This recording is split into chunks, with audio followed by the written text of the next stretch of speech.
Welcome, and thank you for joining me as we continue the videos where we synchronize the systems of 12. Here we are at stage 6 of the process of alchemy that corresponds to the astrological sign of Virgo, the indigenous harvest moon, the Hebrew letter Tet, and the sacred marriage or the confrontation of the father in Joseph Campbell's hero's journey. These are all very important stages in all the systems of 12. Let's start with the hero's journey. In Joseph Campbell's hero's journey, this is a crucial aspect of the story. This is right before the apex of the story, but it's where the ball really starts to get rolling. Joseph Campbell says about this phase,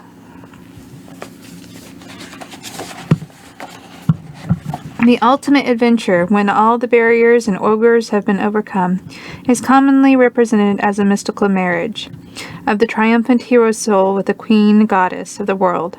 This is the crisis at the nadir, at the zenith, or at the uttermost edge of the earth, at the central point of the cosmos, in the tabernacle of the temple, or within the darkness of the deepest chamber of the heart." And later on, he explains about the goddess, that she is also the death of everything that dies. The whole round of existence is accomplished within her sway, from birth through adolescence, maturity, and sentience to the grave. She is the womb and the tomb, the sow that eats her farrow. Thus she unites the good and the bad, exhibiting the two modes of the remembered mother, not as personal only, but as universal. The devotee is expected to contemplate the two with equal equanimity.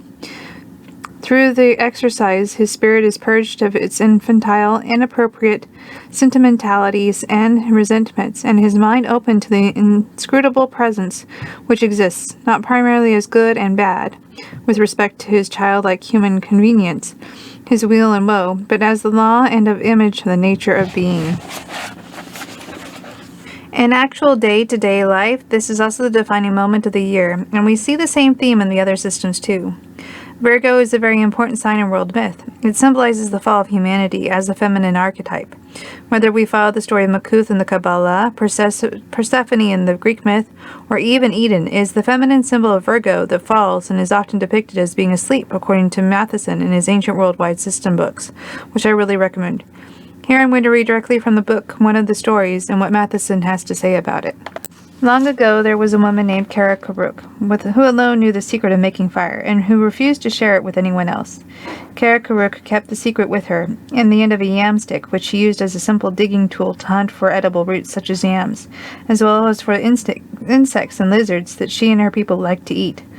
But because Kara Karuk refused to share the secret of the fire, Wang, whose name itself means crow, devised a ruse to get some of the fire from her. Knowing that Kara Karuk greatly enjoyed making a delightful meal from ant eggs, which she would dig out of ant mounds with her yam stick, Wang either created or found a great number of serpents and hid them underneath the likely ant hill.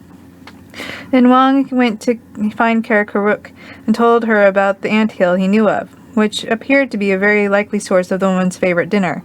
Kara Karuk came along with Wang, and, seeing the mound and deciding there would certainly be ant eggs galore inside, she took out her yam stick and began to dig into it. It didn't take long for the woman's digging to uncover the snakes, which immediately began issuing from the ant mound and slithering towards her. At Wang's urging, she began to strike at the snakes with her yam stick, and when she did, the hidden fire began to fall out of the tip of the stick as she struck the serpents slithering on the ground.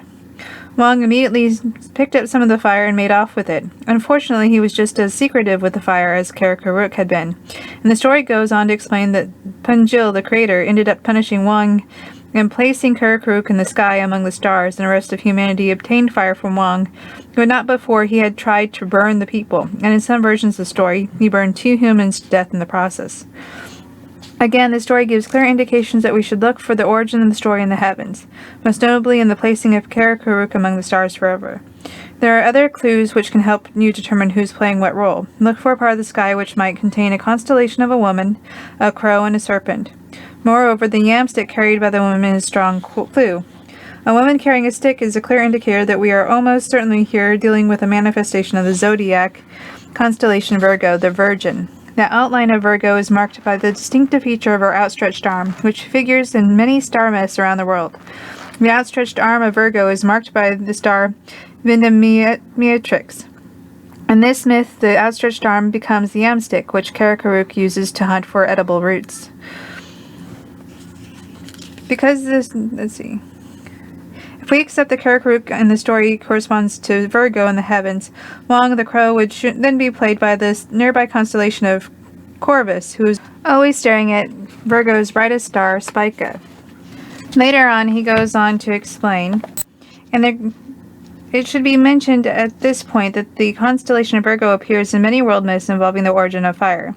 We have already seen Virgo playing a role in each of the 2 myths we have examined thus far. It is very likely the reason has to do with the fact that these myths are not necessarily attempts to explain the origin of fire among human cultures so much as they are pointing towards a specific station in the great cycle of the heavenly machinery. The point of fall equinox, when the fire of the sun and the sun's path plunges down to the lowest half of the year.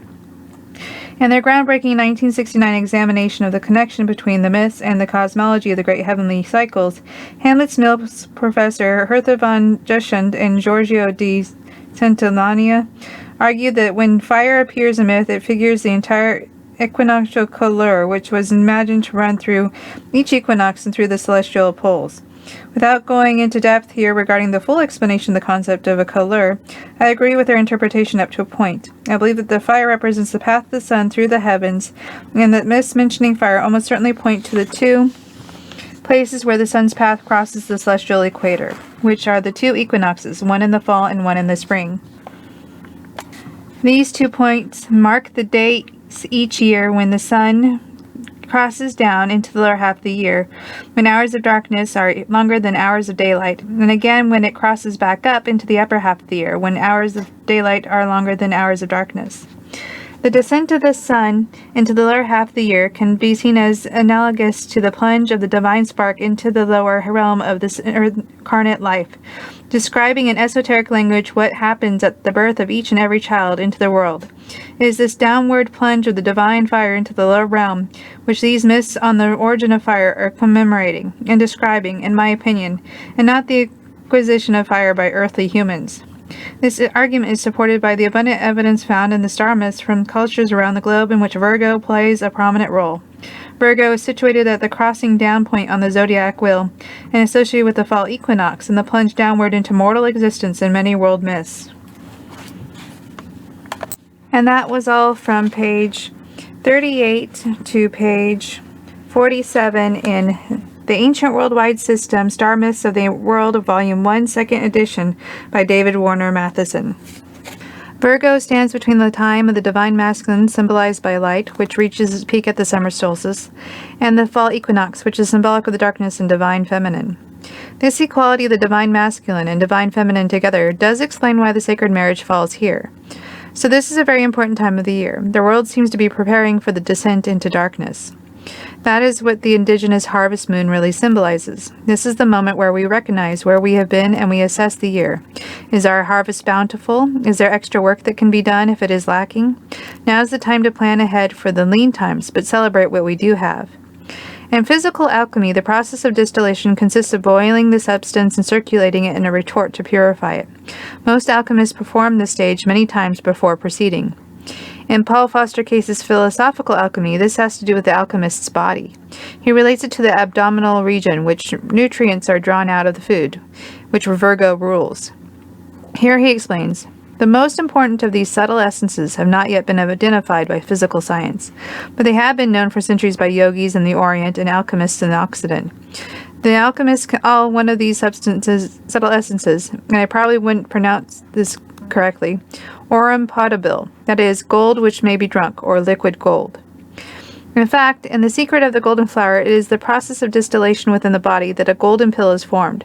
The secret of the golden flower involves the way of the Tao, which is a type of life force based on the book. The golden pill is described as being very similar to the philosopher's stone, in that it creates health and youthfulness in the practitioner. This liquid gold could be described as life force, which the Book of Aquarius claims is the main essence that alchemists work with and are seeking. I agree with the author that this is the best way to describe the essence that alchemy attempts to separate from the dross of life. Even in the secret of the golden flower, the golden pill sounds as though it is the amassing of this life force through the process of circulation of the light in the body through meditation, which is another way to describe distillation. The tarot card associated with this stage of alchemy is the Hermit. Paul Foster Case describes the Hermit's lantern as containing life force, and that is what shines for all to see. This is also the tarot card associated with Virgo. The Hebrew letter is Tet. Tet in the esoteric tradition is the snake. The snake fits this time of year as the trees and plants shed their fruit, vegetables, or grains. Also, the Ouroboros comes to mind, and that old teaching that life eats life. That is the circular cycle of reality that we live within. When we look up at the symbol of Virgo, it is the sign upon the horizon when the life force on the planet ebbs. In winter, many see the earth goddess as sleeping as though her life force, her vitality is low. Further, the sun's light, which is considered the life force for the planet, also lessens right away. So we are at the time the life force begins to fade. If we do not successfully amass enough life force within food during this time via the harvest, our life force will ebb as well. Here we have a perfect reflection of one system with another to describe this moment in the cycle of life.